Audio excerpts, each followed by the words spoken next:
Yeah, and we arrived to the season 10 Formula E, of course, beginning in Mexico. What you can say about your performance after the first race?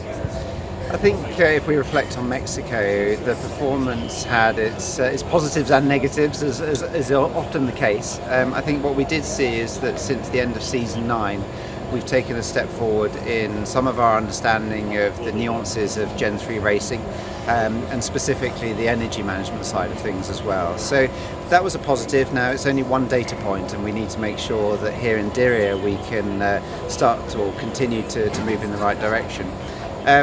Specifically with Sam, we did have some issues that we needed to understand, and again both he and the engineers have worked hard to really work out why things didn't go the way we'd hoped in Mexico, and I think again there we've got a good grasp on that. So we're going into Diriyah now with a good dose of optimism. Formula E is living a transition period, very interesting. At first with the Gen 3.5, with the battery charge at first, and after with the front engine that will be used as traction engine. What do you think about this?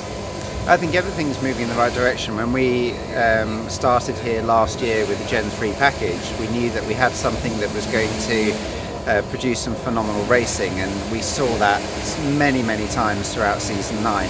But we also knew that there was further potential within the package that could be unlocked. And I think what's crucial is that we do that in a way that's going to add to the sport first and foremost. At the end of the day, we're here to entertain, and we want to make sure that we can also, alongside that, showcase what these electric vehicles can do.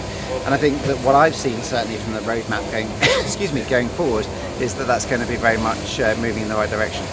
But you prefer, for example, that front engine will be the same for all, or you prefer if everyone do their own motor?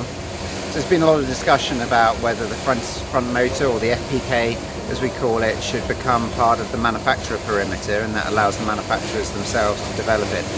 Again, here there are pros and cons. On one side, it's something that it would be fascinating to be able to develop in-house.